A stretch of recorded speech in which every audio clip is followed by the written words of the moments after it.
Students, आज हम discuss करेंगे halogenation of benzene. Halogenation of benzene क्या होता है कि जब बेंजीन से एक हाइड्रोजन की सब्स्टिट्यूशन होती है बाय हैलोजन ग्रुप।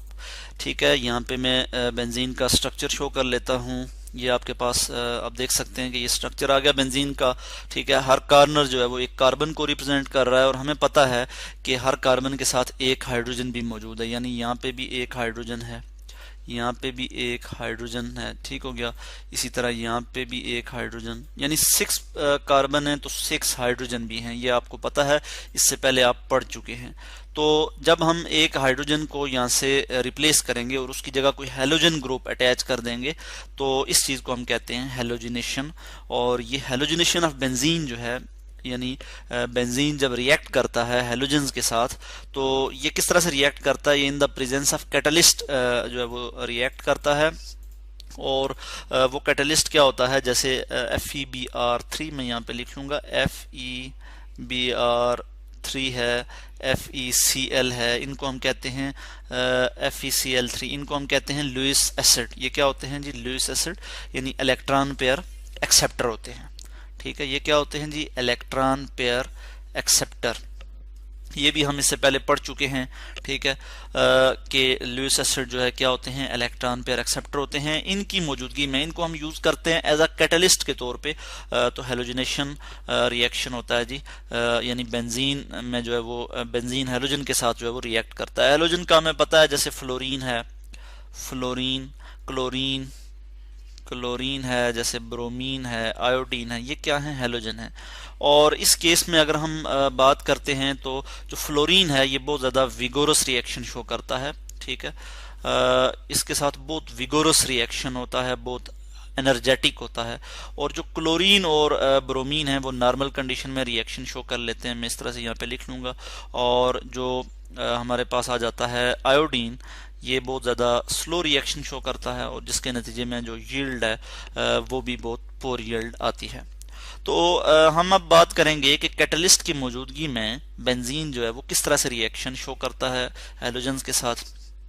इसका जो मैकेनिज्म है वो मैं यहाँ पे आपको बता दूं कि ये इलेक्ट्रोफिलिक सब्स्टिट्यूशन रिएक्शन शो करता है जी बेंजीन। ठीक है, क्या होता है?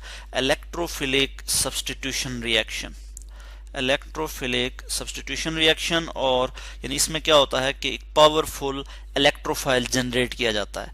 और वो पावरफुल इलेक्ट्रोफाइल कैसे जनरेट होता है कि वो हम देखते हैं कि सबसे पहले जो ये हमारे पास ये जो हमारे पास लुईस एसिड हैं, इसकी मदद से हम जो है वो पावरफुल इलेक्ट्रोफाइल जनरेट करते हैं। उसके लिए मैं अब आपको यहाँ पे आगे नेक्स्ट जो है मैं बता देता हूँ कि क्या होता है जी। फर्ज किया हमारे पास जो है वो FeBr3 फेरिक ब्रोमाइड है। ठीक है, इसको अगर हम रिएक्ट करवाते हैं जी किसके साथ? हम हैलोजन के एक मॉलिक्यूल के साथ, लाइक Br2, यहाँ पे मैं लिख लूँगा Br2 के साथ। जब हम इसको रिएक्ट करवाएंगे तो हमारे पास जो है वो क्या आ जाएगा? FeBr4, इस पे नेगेटिव चार्ज आ जाएगा, यानी टेट्राब्रोमोफिरेट आयन। ठीक है, इसमें आयरन जो है वो, आयरन की जो ऑक्सीडेशन स्टेट है वो 3 है, प्लस हमारे पास आ जाएगा Br पॉजिटिव, यानी हमारे पास क्या आ गया जी? ब्रोमोनियम आयन हमारे पास आ गया। अगर हम जनरली यहाँ पे X लिख लें तो हमें पता है कि क्या आ जाता है, यानी हैलोजिनोनियम आयन जो है हमारे पास आ जाता है। इस केस में हमारे पास ब्रोमोनियम आयन जो है वो आ गया है। ये जो है ये पावरफुल इलेक्ट्रोफाइल है। पावरफुल इलेक्ट्रोफाइल जो है वो इस केस में रिएक्ट करता है, वो हाइड्रोजन को सब्स्टिट्यूट कर देता है। अब हम थोड़ा देख लेते हैं कि जो FeBr4 नेगेटिव यानी आयन है, इस पे नेगेटिव जो है चार्ज है इस पे, और फिर ब्रोमोनियम आयन ये बना कैसे है, कैसे इलेक्ट्रॉन पेयर एक्सेप्टर है लुईस एसिड, इस चीज़ को हम यहाँ पे देख लेते हैं। तो मैं यहाँ पे स्ट्रक्चर शो कर लूँगा जी FeBr3 का।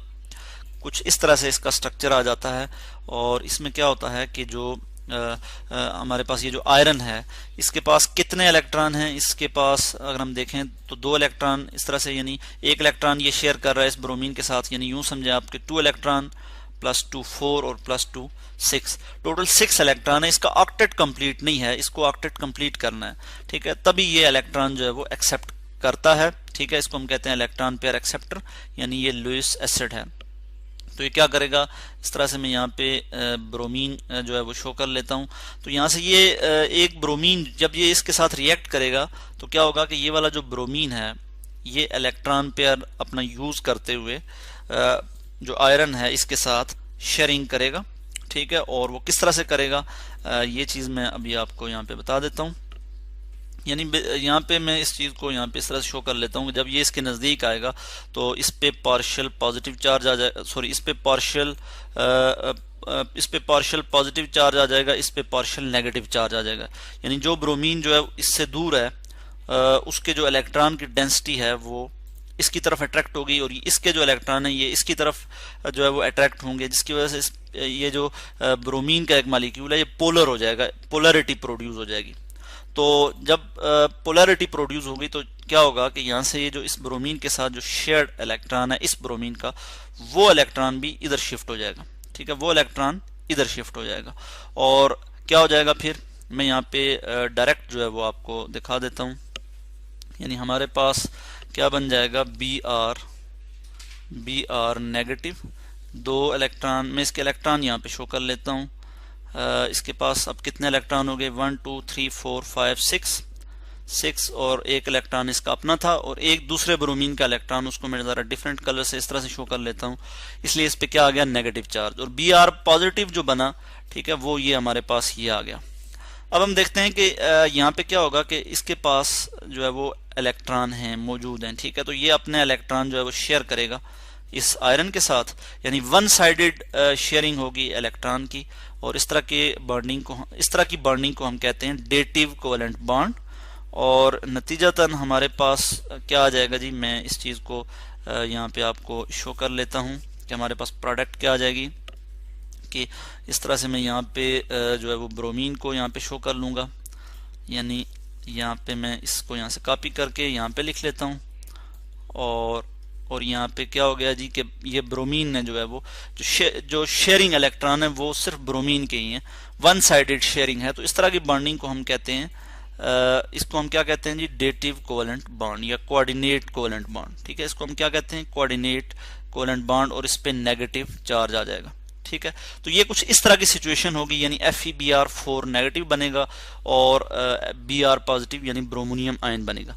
अब हम देख लेते हैं कि जो पावरफुल इलेक्ट्रोफाइल जनरेट हुआ है वो क्या करेगा।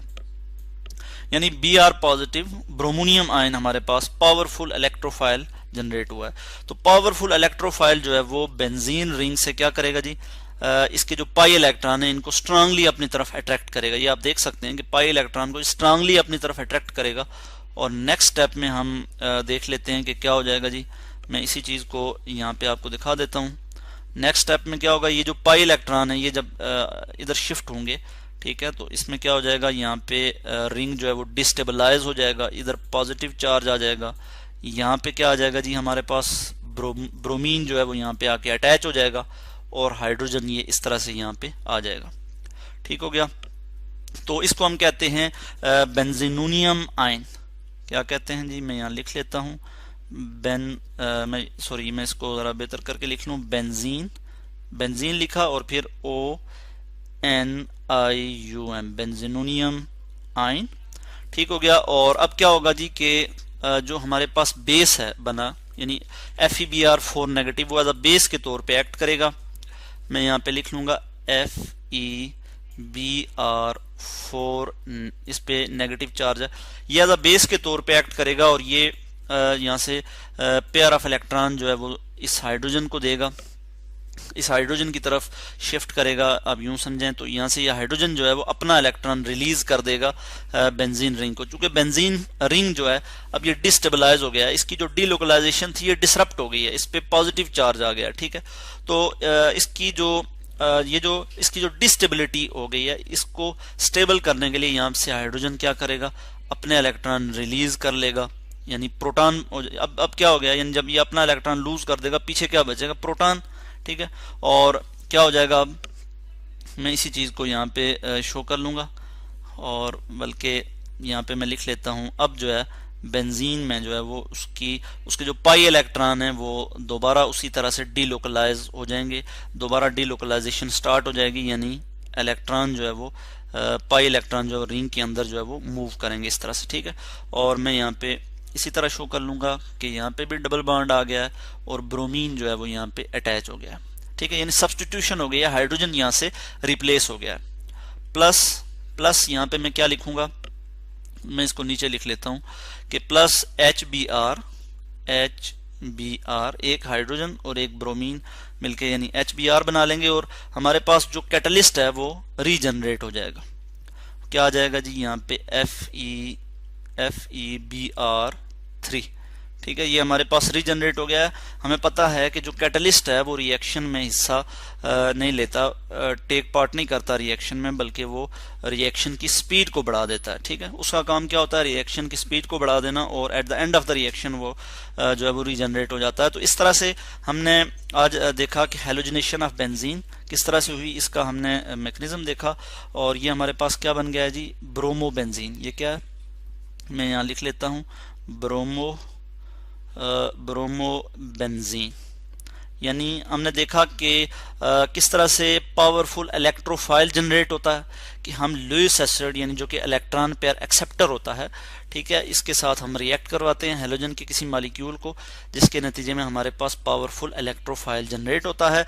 और वो इलेक्ट्रोफाइल क्या करता है कि वो इलेक्ट्रोफिलिक सब्स्टिट्यूशन करता है, यानी बेंजीन रिंग से एक हाइड्रोजन को रिप्लेस करता है, यानी यहाँ से एक हाइड्रोजन को उसने रिप्लेस किया और खुद जो है वो आके अटैच हो गया। तो इस तरह से इसको हम कहते हैं हैलोजिनेशन ऑफ बेंजीन। इसी तरह जैसे हमने ब्रोमीन की बात की, तो इस तरह से क्लोरीन का रिएक्शन भी जो है वो बिल्कुल इसी तरह से ही होगा।